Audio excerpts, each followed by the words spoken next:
Former President Donald Trump was infamous for campaigning on fear of crime, and Florida Governor Ron DeSantis, now challenging Trump for the nomination in 2024, is determined to outdo him, telling voters to fear criminal justice reform in progressive cities as morasses of violence and danger. But DeSantis' own state reportedly doesn't prove his point.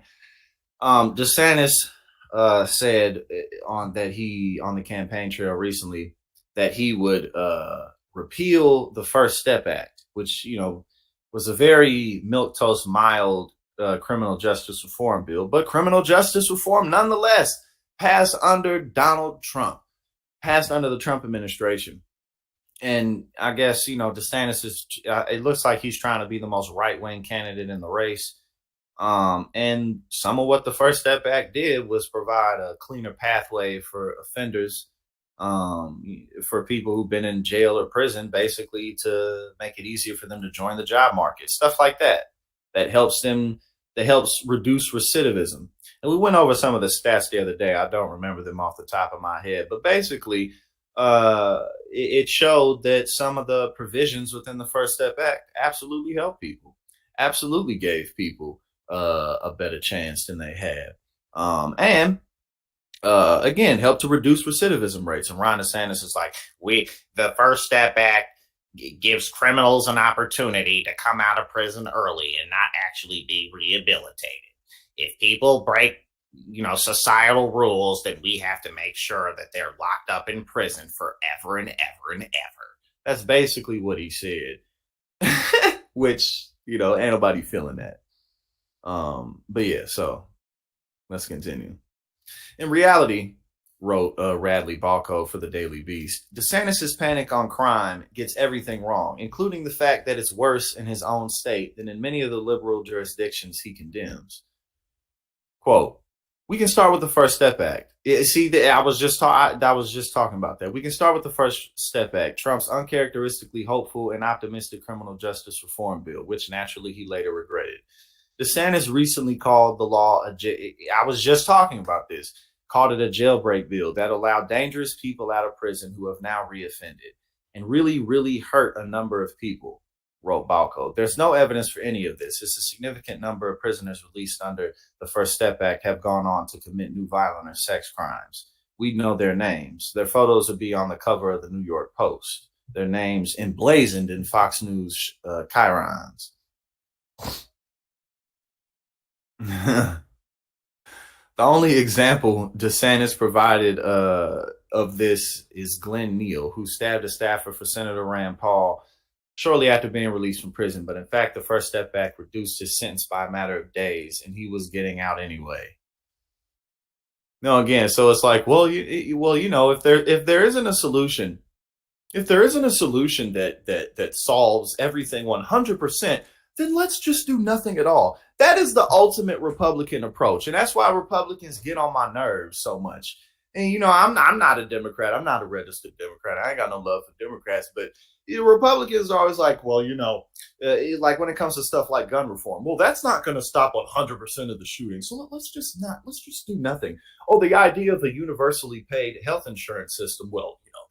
There's some people may suffer some wait times, but because it's not totally perfect, we should just go backwards instead. Instead of going forwards, let's go backwards and make everything just totally worse so that we can toughen people up and make sure that the cream rises to the top. Like, get the fuck out of here. Y'all are just a bunch of fucking rich assholes who want to kick your feet up and get more for nothing. And everybody knows it. Okay, let's continue.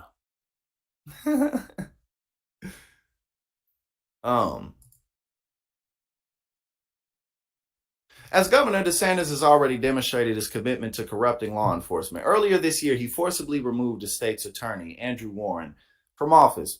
Warren was among the new breed of progressive prosecutors who take it upon themselves to determine which laws they like and will enforce and which laws they don't like and won't enforce, DeSantis said. And the results of this in cities like Los Angeles and San Francisco have been catastrophic, wrote Balco. But actually, the murder rate in San Francisco is significantly lower than that of the entire state of Florida. An incredible statistic, given that crime is usually more concentrated in cities. The murder rate in Los Angeles is significantly lower than major Florida cities like Miami and Tallahassee. And Jacksonville has consistently had the highest murder rate in the state, despite a series of Republican mayors and lead prosecutors. And I'll be trying to tell people that, you know what I'm saying? Because, like, I'm from St. Louis, you know what I'm saying? I'm from St. Louis, Missouri. That's a Democratic city, perhaps, but at the same time, it's in a red state. St. Louis is notoriously violent. It's one of the hallmarks of my childhood and before I left St. Louis. It's one of the hallmarks of my experience is being around violence, violence, violence, violence. People fighting, people getting jumped, people getting shot, people popping up dead, getting found in the morning, shot in the head in their cars. That's in a Republican state. So this is, you know, again, it always kills me when Republicans talk about these types of things. And it's like, what's my experience growing up in a Republican state? That's a whole lot of it. I mean, it's not like I had a ton of positive experiences too. It's not like it's not like I only was around violence, and it's not like that's all that's in St. Louis. But let's be serious. This isn't the first time Republicans have failed to check statistics in their own states before, lying about crime in Democratic-controlled cities. House Judiciary Committee Chairman Jim Jordan made crime in New York City a huge focus of his attacks on Manhattan DA Alvin Bragg, despite his own district containing the so-called dangerous city of Mansfield, where crime is far worse. Moreover, noted Balco, things are unlikely to improve under DeSantis' leadership as he has set up a policy of importing police officers from areas with anti-cop policies, and many of the police who have taken up the offer have criminal charges themselves. The more voters get to know DeSantis, the less they seem to like him, and that's true, which also kind of goes a little bit back into what we discussed about Doug Burgum. What I saw about from Doug Burgum from that little brief introduction is, okay, he seems like a businessman who's pretty good at it and doesn't have a whole lot to say. And Republicans are looking for somebody else to replace the failing Ron DeSantis because he is just not doing well. If he manages to find some charisma, he could be a considerable force and an enormously destructive one. But there's little reason to think he'll make the country any safer. Well, if there's one thing that I know about people and about life is if you ain't got it, you ain't got it. You know, there's always some things that there's always things that you can work on. You can always work on your weaknesses, but it's best to highlight your strengths. And it's okay to be somebody who isn't very charismatic, but it's not okay if you're running for president. It's not okay, typically, if you're going to be in a position of leadership, because part of being in a position of leadership is people want to listen to you. They want to follow you, not like blindly, because leaders also follow people.